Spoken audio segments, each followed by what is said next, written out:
Hello, everybody. This is my review of Snow Crash by Neal Stephenson. Warning: this review contains spoilers. Warning: this review contains spoilers. Warning: this review contains spoilers. Warning: this review contains spoilers. Snow Crash review by Andres Baca. The book Snow Crash by Neal Stephenson has too much profanity. Starts too slowly and has almost impenetrably thick description for someone used to quicker reads. But it gets better if you stick to it as you get deep into it and pays off in the long run. The part Korean, part African American hero is a great protagonist. He's a badass, he's smart at computer hacking and great at sword hacking too. That is, he's great at swordplay and a quick learner. Some of the action sequences in Snow Crash are confusing. It's hard to place them geographically in space, but if you read them over again, they make more sense. I found myself rereading some of the action sequences sometimes because the first time I was reading through them, I felt disoriented, but they often make sense after reading them through again. Yes. The author leaves the reader in suspense oftentimes. Let me fix this. The author leaves the reader in suspense oftentimes because he tends to not reveal the most important things at the beginning of a chapter. This can be a bit disorienting and it may put some people off. And it is definitely not the only way to write things, but for Stephenson it works. For example, there is a chapter in which Stephenson introduces a Vietnamese security expert named Ng, spelled NG, just in case I'm pronouncing it wrong. It's a Vietnamese name. He is a disembodied human who controls a huge car and weapons with his brain. At the beginning of the chapter, we don't know how Ng is, but the author gradually reveals it to us, and said reveal is very satisfying. At the beginning of the story, Hiro is a deliberator, a pizza delivery man on steroids, capable of fighting his way to a successful delivery with his two samurai swords. Half of the story's setting is the metaverse, a virtual reality universe in which Hiro rides a motorcycle and is, if you can believe the story's claims, the greatest swordsman in the world. A new virus called Snow Crash is affecting hackers. It affects the most foundational part of the brain using the deep-rooted knowledge that hackers have of binary code and programming languages. It is a virus that affects you both in the virtual reality world of the metaverse and that puts its victims into a coma in real life. The plot revolves around Hiro trying to find out who is spreading the virus and what are their motives, and also rescuing his lady, the gorgeous Latina called Juanita, who has also been caught up in this mess. Along the way, Hiro meets a courier called YT, a hip young teenager who makes her way around town by harpooning cars on the streets one after the other.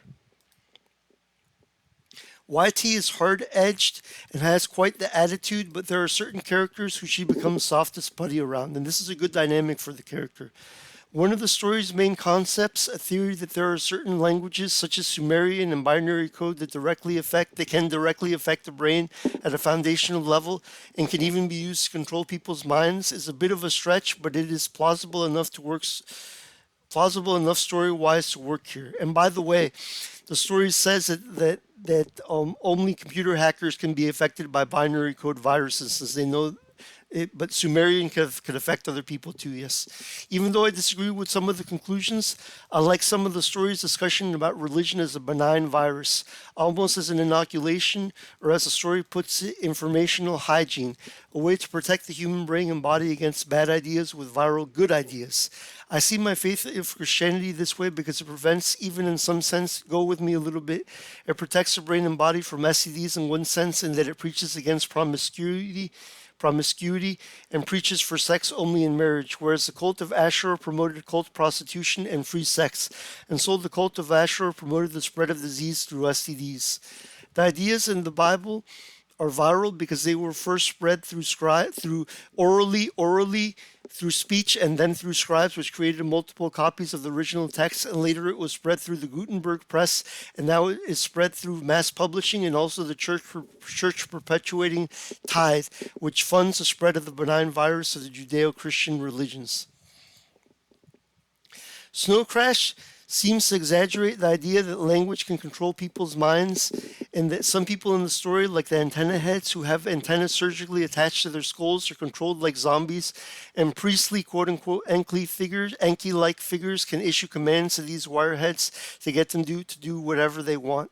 That seems to be an exaggeration or hyperbole of the idea of malignant religion or the spread of malignant ideas. And L. Bob Reif is planning to control an army of people using this mind control method. L. Bob Reif represents an evil corporation in the novel. Reif is a multi-billionaire who controls the communications network in a city around the seaborne airplane carrier called the Raft, quote unquote.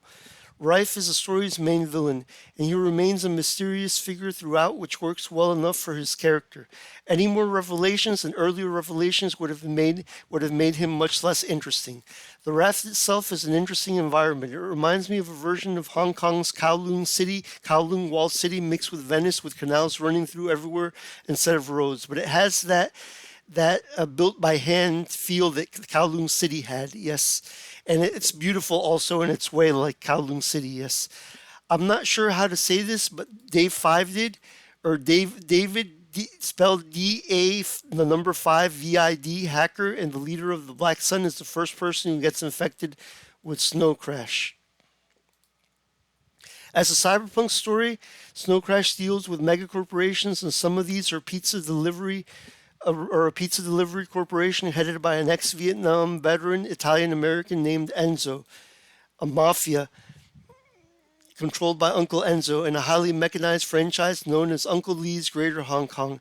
These corporations are well developed throughout the story and well distinguished, so much so that when Hero finally meets the head honchos of the big corporations together in one place, it is quite a monumental and epic part of the book. Enzo and Mr. Lee run fairly benign corporations, relatively speaking, in contrast to Bob Reif. But Uncle Enzo is very racist, so I incorrectly assumed that he would be in cahoots with the villains, but he actually ends up helping the heroes in the end. It's refreshing that a character who may be a bit morally flawed like that isn't turned into a straight up villainous character, because there are some people like Enzo in real life who are racist but get along with people of multiple races, and Enzo ends up getting along with both the Caucasian YT and the part African American, part Korean hero. Uncle Lee's Greater Hong Kong is a franchise of locations that doubles as a city-state. You see, the U.S. has been cut up into several franchise ghettos, and some places in the continental United States have been sold out and are no longer part of America. Therefore, people must travel even close distances extremely carefully to avoid infringing on other countries' territorial rights. Uncle Lee's franchise and territories are highly mechanized. They use a lot of robots, including security robots called rat things, which are basically cyborg dogs. Imagine the Terminator, except in dog form. And you have a rat thing. One of the coolest scenes in the story involves YT saving the life of a dying rat thing, and they're powered by radioactive isotopes. She also used to own YTO also used to own a dog that was transformed into a cyborg.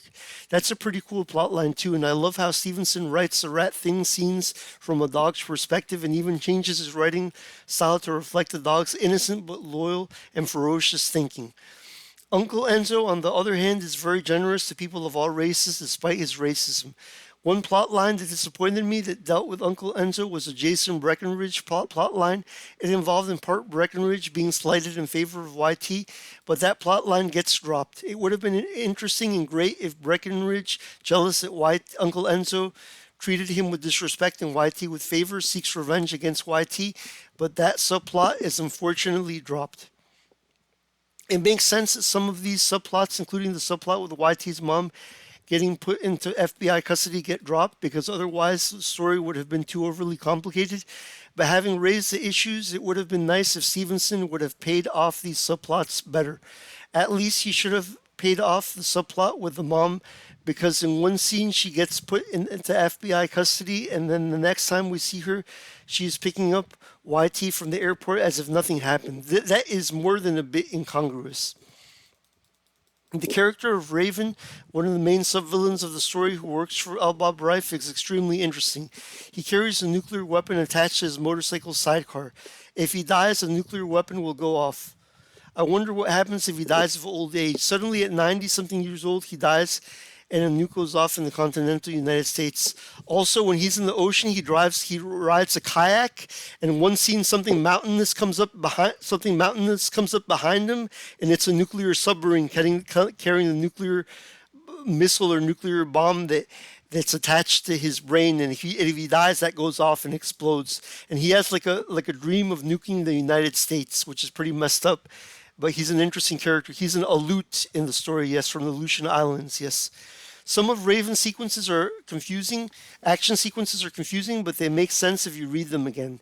I love the scene where YT and Hiro meet, and YT gets the pizza from Hiro, who crashed his car in an empty pool, and YT delivers the pizza the rest of the way in the nick of time, even gets the attention of Uncle Enzo's mafia.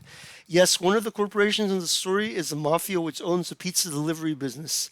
One character I found really interesting was Hiro's librarian, available to him in the metaverse. The conversations Hiro has with him and the breadth of information available to the librarian remind me of conversations anyone can have with ChatGPT today. I hope no law passes which limits ChatGPT's knowledge, as some news organizations are trying to do, because the wide base of knowledge that ChatGPT and other artificial intelligences have can really be helpful to a lot of people. Who knows, maybe one day someone can use ChatGPT to save a life or save the world, like Hiro did with what he learned from the librarian in Snow Crash. Overall, Snow Crash is a book with thick description, which may be difficult for many readers to get into, but if you're a hardcore fan of science fiction or cyberpunk, I recommend it. The humor was not for me for the most part, but I did laugh in some parts, such as Hiro's parting message in the story, which I thought was brilliant. The story has a powerful take on corporations, both the traditional evil ones and thankfully in this case the relatively benign ones, as well as in the case of Uncle Enzo's Mafia and Uncle Lee's greater Hong Kong franchise. Hopefully he can help me with my own novel Shadow Cortex, which also deals with a benign corporation. I hope to write more book reviews soon. If you like this review, like Snow Crash, or like science fiction, please buy my novels The Swordsman and the Philosopher and Phantom Zero, now available on Amazon. Yes. And if you like Snow Crash, please also buy Phantom Zero and buy The Barber's Daughter, a short story available on Amazon now. And please buy also Capitan Quito, spelled Capitan Quito, Capitan Quito, about an Ecuadorian superhero. Yes, now available on Amazon. Yes, a short story. Yes, available for 99 cents. Yes. And this, I think the digital version of this is available for 99 cents, or you could buy the print version, which is beautiful, which is about $9. And this you could buy for about $15, Phantom Zero. So please buy The Swordsman and the Philosopher and Captain Zero, available now if you like science fiction. Yes, and please let me know what you think and post a review of them. Thanks, I appreciate that. And I hope to review either Flashpoint by Frank Creed or Do Androids Dream of Electric Sheep by Philip K. Dick, or those are books on my queue. And also another book is The Pilgrim's Progress. Yes, I plan to review that too when I'm finished. Yes.